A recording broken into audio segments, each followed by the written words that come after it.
கர்த்தருடைய பரிசுத்த நாமத்திற்கு ஸ்தோத்திரம் உண்டாவதாக.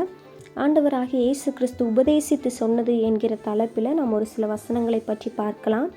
கொலை செய்யாதிருப்பாயாக என்பதும் கொலை செய்கிறவன் நியாய தீர்ப்புக்கு ஏதுவாய் இருப்பான் என்பதும் பூர்வத்தாருக்கு உரைக்கப்பட்டதென்று கேள்விப்பட்டிருக்கிறீர்கள்.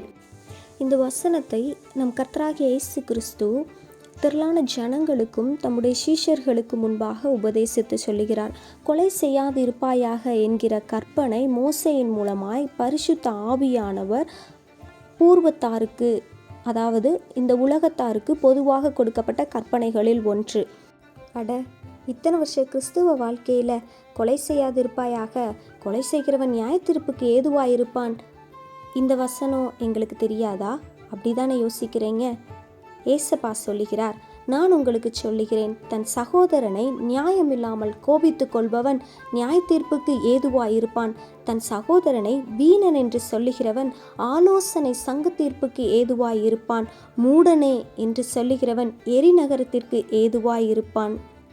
நம்ம இத்தனை நாள் யோசிச்சிருப்போம், நம்ம கற்பனைகளை கை கொள்ளாமல் அதை மீறினாதான் நம்ம நியாய தீர்ப்புக்கு ஏதுவாக இருப்போம், அதாவது எரிநகரத்துக்கு தள்ளப்படுவோம் அப்படின்னு சில நேரங்களில் நாம் யோசித்து கொலை செய்யக்கூடாது, விபச்சாரம் செய்யக்கூடாது அப்படின்ற பிரதான கட்டளைகளில் நாம் கை கொள்வதை நோக்கமாக இருப்போம். ஆனால் ஏசப்பா தான் வாழ்ந்த காலத்திலே அவர் திரளான ஜனங்களுக்கும் சீசர்களிடத்திலும் உபதேசித்து சொல்லுகிறார், தன் சகோதரனை நியாயமில்லாமல் கோபித்து கொள்பவன் நியாய தீர்ப்புக்கு ஏதுவாக இருக்கிறான். நம்ம எத்தனையோ நேரங்களில் நாம் சகோதரனை நியாயமில்லாமல் கோபித்து கொள்பவர்களாக இருப்போம். அப்போ நம்ம நியாய தீர்ப்புக்கு ஏதுவாக தானே இருக்கோம்.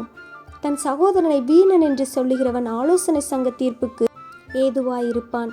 அப்போது உங்கள் சகோதரனை பார்த்து நீங்கள் என்னைக்காவது வீணன் அப்படின்னு சொல்லியிருந்தீங்கன்னா நீங்கள் நிச்சயமாக ஆலோசனை சங்க தீர்ப்புக்கு ஏதுவாக இருக்கீங்க. மூடனே என்று சொல்லுகிறவன் எரிநகரத்திற்கு ஏதுவாயிருப்பான். என்னங்க, உங்கள் சகோதரனை என்னைக்காவது மூடனேன்னு சொல்லியிருக்கீங்களா?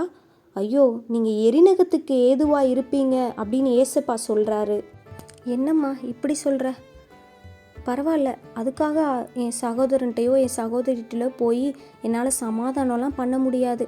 அதுக்கு பதிலாக நான் ஏதாவது தெரியாத ஜனங்களுக்கு ஏதாவது உதவி பண்ணியோ இல்லைன்னா சபையில் நான் காணிக்கை செலுத்தியோ நான் என்னோட பாவத்தை, என்னோட தப்பை நான் தீர்த்துக்கிறேன் அப்படின்னு நினைக்கிறீங்களா? அடுத்த வசனம் உங்களுக்காக தான். ஆகையால் நீ பலிபீடத்தின் இடத்தில் உன் காணிக்கையை செலுத்த வந்து உன் பேரில் உன் சகோதரனுக்கு குறை உண்டென்று அங்கே நினைவு கூறுவாயாகில், அங்கேதானே பலிபீடத்தின் முன் உன் காணிக்கையை வைத்துவிட்டு போய் முன்பு உன் சகோதரனோட ஒப்புரவாகி பின்பு வந்து உன் காணிக்கையை செலுத்து. என்னதான் நீங்கள் காணிக்கை போட்டு ஏசப்பாவுக்கிட்ட இருந்து பாவ மன்னிப்பை பெற்றுக்கொள்ளலாம் அப்படின்னு நீங்கள் நினச்சிங்கன்னா, நீங்கள் காணிக்கை செலுத்த வரும்போது, காணிக்கையை செலுத்தும் போது உன் சகோதரனுக்கு உன் பேரில் குறை இருந்துச்சு நீ நினச்சேன்னா உன் காணிக்கையை உன் பலிபீடத்திலே வச்சிருப்பா.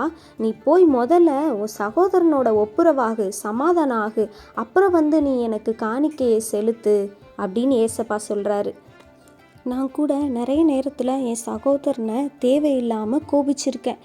அவனை வீணன்னு சொல்லியிருக்கேன், மூடனேன்னு கூட திட்டியிருக்கேன். ஏசப்பா வரும்போது நியாய தீர்ப்பில் இது எல்லாத்துக்கும் கணக்கு ஒப்புவிக்கணும். அதனால நான் உடனே போய் என்னோட சகோதரனிடத்தில் நான் ஒப்புரவாகிட்டு ஏசப்பா கிட்ட போய் மன்னிப்பு கேட்டு நான் என் சகோதரனிடத்தில் ஐக்கியம் உள்ளவனா கிறிஸ்துவுக்குள்ளே நான் வாழ போகிறேன். என்னங்க, நீங்களும் இதை கேட்டு உங்கள் சகோதரிகள் இடத்துல ஒப்புரவாக மனதுள்ளவர்களாக இருக்கீங்களா? உடனே போய் உங்கள் சகோதரிகள் உங்களுக்கு என்னதான் தப்பிதங்களை செய்திருந்தாலும் நீங்கள் அவங்களுக்கு ஒரு விசை மன்னிங்க, ஏசப்பா உங்களுக்கு மன்னிப்பார். ரெடியா நீங்கள்?